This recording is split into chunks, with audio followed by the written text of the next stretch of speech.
Natural, normal, and necessary. These are the 3 N's of justification introduced by Dr. Melanie Joy in her 2010 book, Why We Love Dogs, Eat Pigs, and Wear Cows. These are the most common reasons people give for eating meat or any animal products. So natural, we're omnivores. Normal, everyone does it. Necessary, it's good for us. In 2015, researchers dubbed a 4th one nice, and this is because their study or studies showed that many meat-eating participants use this as a justification. They said things like meat tastes good. We speculate that nice has largely been ignored by theorists as a potential justification category because it constitutes a very weak moral defense.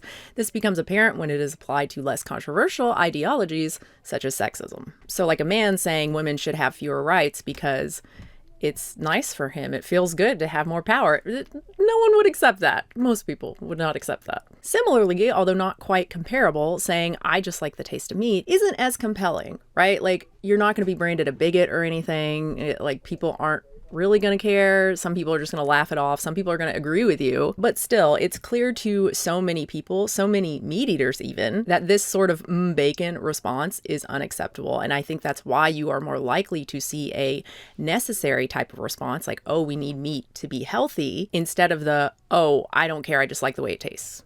Anyway, the 2015 study, Rationalizing Meat Consumption, the 4 N's, is actually several studies, as I said. I'm just looking at the first 2, 1A and 1B. So in 1A, 188 students from the University of Pennsylvania were asked if they ate meat. The 176 who did were asked for 3 reasons why they ate meat. And the researchers ended up with 514 scored responses, 83 of which were the 4 N's. They fell into that natural, necessary, normal, nice. 36% of the justifications fell into the necessary category, 18% nice, 17% natural, 12% normal. In 1B, 107 Americans, this time not limited to university students, were asked these same questions and they got similar results. 321 responses, 91% the 4 N's, so 42% of the justifications fell into the necessary category. So again, we have necessary on top, 23% natural, 16% nice, and 10% normal. So again, we have normal on the bottom there. Both studies came to the same conclusion. The overwhelming majority of meat eaters turn to necessary, natural, normal, nice sort of justifications to excuse their meat eating. By the way, the authors also found omnivores were more tolerant and supportive of social inequality. Just a fun little fact. While there isn't a whole lot of research on meat eating justification, what we do have confirms this, right? Most of the responses fall into these 4 categories.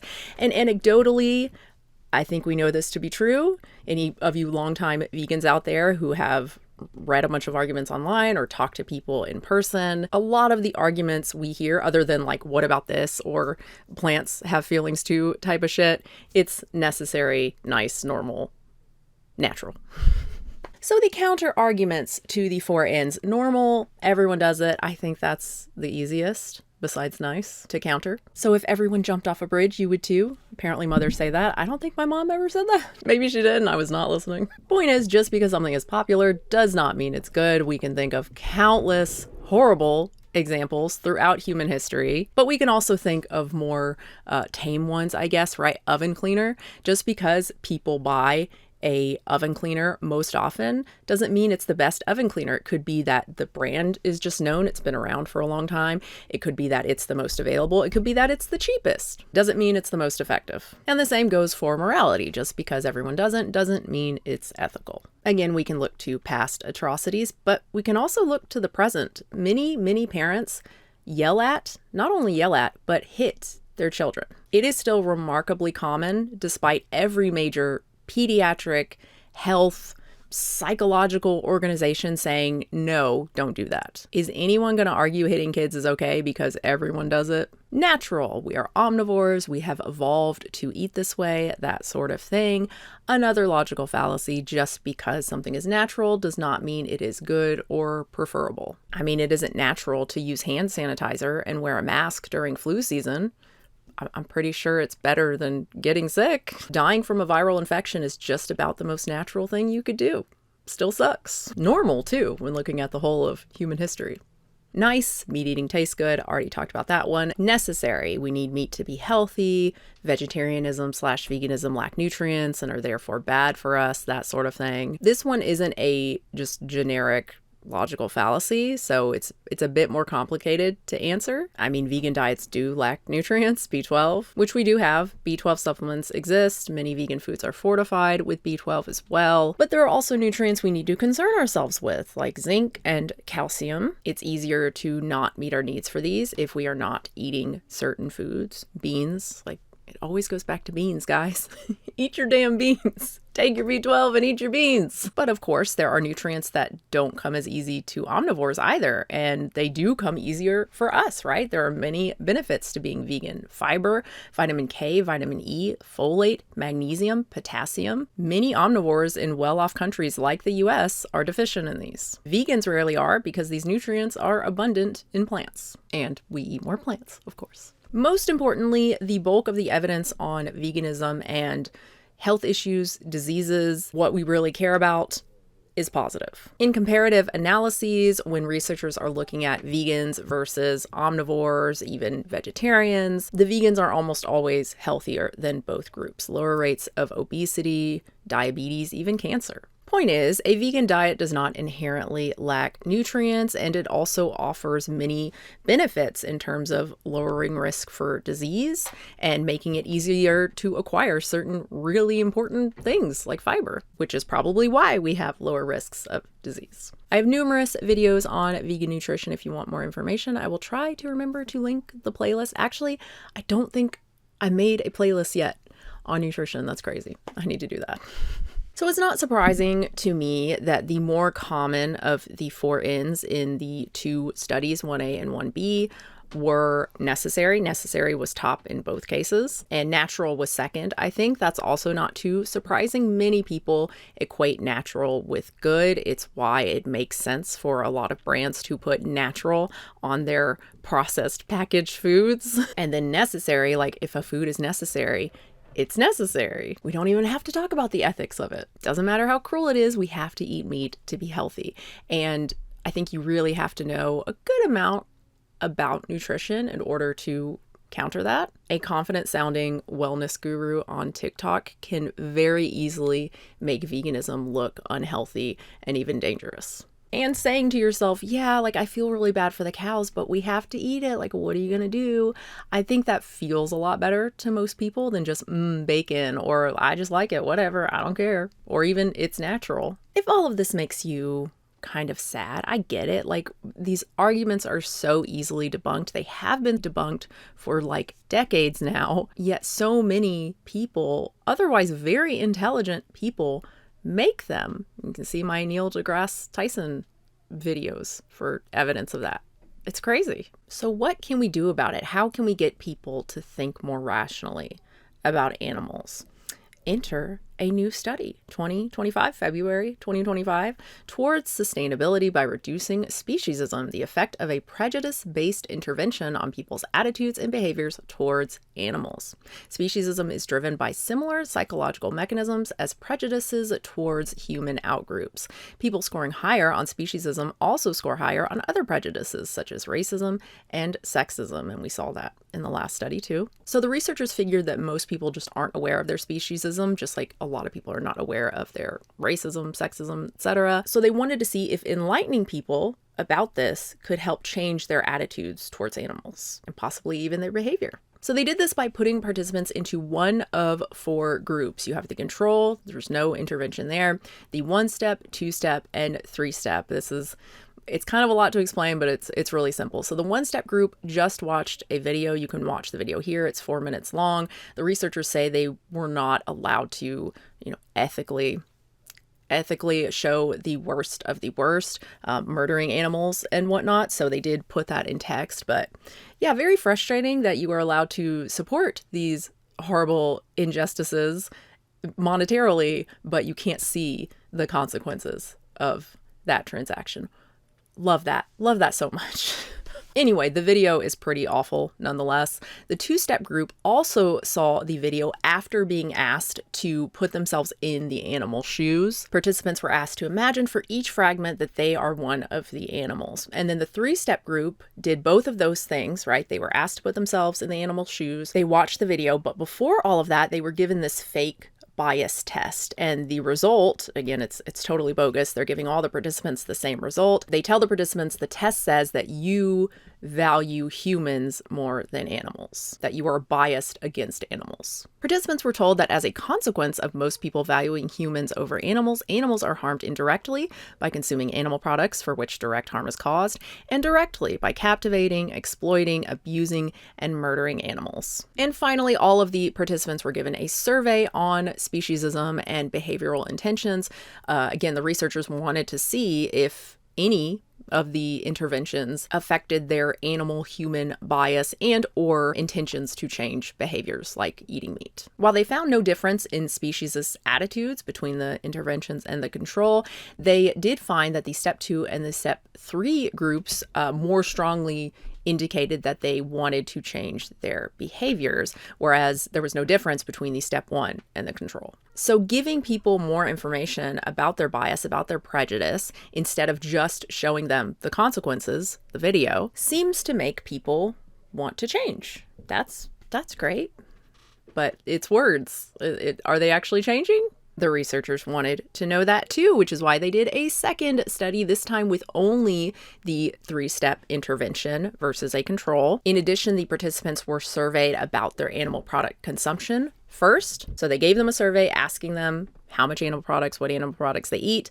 Then they did the 3-step intervention, the fake bias test, the imagine yourself as the animal, watching the video. Then a week later, they were surveyed again about their animal product consumption to see if the intervention actually led to a reduction. Not only did the majority of the intervention participants reduce their animal product consumption, the mean reduction was almost 16%, about 1 day a week reduction. They were also measured on feelings associated with injustice, awareness of animal treatment, and taking the perspective of the animal to try to get a sense of why exactly they reduced their animal product consumption if they did. The largest effect was not with awareness of animal treatment, so like the consequences, it was with the feelings of injustice. Not sure how I feel about that. Like, shouldn't seeing these animals in these horrible conditions, shouldn't that be enough? But that's speciesism, right? Like, we only care when it affects us and our kind. And connecting factory farmed animals to us, to human social injustices, maybe it makes animals seem more like us, you know? I don't know. Point is, the prejudice-based intervention seemed to convince people to actually change their behavior, at least in the short term, which is the biggest caveat. Like, do these changes actually last? Nonetheless, the findings are quite useful for animal advocates, especially those who do outreach and frequently talk to non-vegans about animal farming. A focus on taking the perspective of the animals and imagining themselves in their position could help spark change. Another issue, I think, is that racism, sexism, culturally very, very different from speciesism. Like, it's generally not okay to be a bigot anymore. Speciesism, most people don't even know what that is. And if you said, they'd be like, what? Yeah, humans are better than animals. Yeah, we should dominate over animals. What are you talking about? And then acting on anti-speciesist beliefs, whole different thing from like, don't be racist, don't be sexist, right? Like, you have to change the way you eat, other aspects of your lifestyle. Yeah. Which is why we need plant-based meats. I'm not saying that we don't challenge people on their biases, their prejudices. We do, we should, but I just don't think that will get us very far, as we have seen over the decades of vegan, vegetarian activism, without serious changes to what foods are available, to the plant-based alternative market. People want to eat animals and animal byproducts so badly, way more than they actually care about those animals or the environment or people, right? Like, it really doesn't matter the argument you give. People want to eat milk and meat and cheese and eggs, period. We need plant-based alternatives that are comparable in taste, texture, availability, and cost. And we are getting that slowly but surely. We are getting that. I just saw an update from Eat Just that they just launched a new plant-based chicken at a bunch of Walmart stores. I think they're available in Sprouts and a couple other places already too. Apparently, according to them, internal testing, their chicken outperformed Cruel chicken in taste. So that's a first. If true, that's a first. This is the first time most consumers prefer plant-based chicken over animal chicken. That changes things. Looks like I gotta go to Walmart. Yeah, I would love to know if you guys have tried this. They have 4 different flavors: regular, sesame, ginger, buffalo, and chili lime. It looks like it comes in pieces, kind of like the Daring chicken. It's primarily wheat, soy, sunflower, and coconut oil, so nothing like revolutionary there. I'm guessing it's more with the texture. But yeah, thank you so much for watching, everybody. And thank you so much to the patron who gave me the idea for this. First, they linked the 2015 study, and I was so excited because I thought it was like a new thing, new research on the 4 ins. But I was like, oh, it's the 2015. But then they linked the new one on the prejudice-based intervention, and they were like, you could connect these two. And I was like, hell yeah, I'm going to do that. Thank you. Pretty much all my favorite videos that I've done have been Patreon suggestions. So yeah, that's awesome. Speaking of, besides liking and subscribing and hyping, I think I have hyping on my channel now. I'm not entirely sure what that does, but it sounds cool. I've done it with smaller channels, just like, I don't know, maybe it helps. But besides all of that, you can support the channel with your money, either here on YouTube. I have the member join thing here on YouTube, or at Patreon, patreon.com/unnaturalvegan.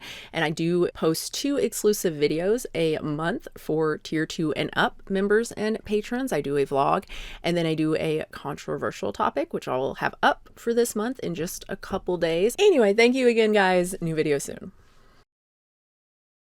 For fun, I did Google common anti-vegan arguments just to see how it fit with the 4 ins, and actually a little less than half fell into those categories. Animals eat other animals, natural, eating animals is instinctual, food chain, I would say those are natural, vegans aren't healthy, necessary, we've always been eating animals, natural, humans need meat for protein, necessary, our early ancestors ate meat, natural. And then the other ones, you have a couple humane slaughter, I only eat humane meat, so just like lies, like no, I honor the animals I eat, so like again, a lie, right? It's that respect shit. Like, what does that even mean? Not everyone can be vegan. What? Like, not everyone can drive an electric car. Does that mean electric cars are dumb or bad, or we shouldn't recommend them? What? That's crazy. Like, no one can do everything. Does that mean we shouldn't recommend better things or try to be better? What? Vegan food is expensive, which could be true, right? It depends on what you're eating. But I mean, this literature says pretty overwhelmingly that the plant-based diets are less expensive. So animals are bred for that purpose. Like, kind of a normal sort of argument, but not really. What do you even say to that? Okay, we don't have to breed them though. Just because we do something doesn't mean we have to continue doing something, doesn't mean we can't scrutinize that action. Animals aren't as intelligent as us, as intelligent as me and you maybe, but there are certainly people who are less intelligent than animals. Can we eat them? No. Eating meat is my personal choice. It kind of falls into the nice category, I guess. Not really. I mean, yeah, it's a personal choice that affects other animals, humans, the planet. Just because it's personal doesn't mean it doesn't have consequences. I will say, I think if this study were done today, the 2015 4 ins sort of survey, I think we'd probably see more of the sustainability sort of answers, you know, especially about like regenerative farming, right? Like veganism is actually bad for the planet. Cows, we need cows. And possibly the not everyone can be vegan sort of argument, right? We hear this a fair amount from like people on the left. Yeah, I think we would probably see that one a bit more too.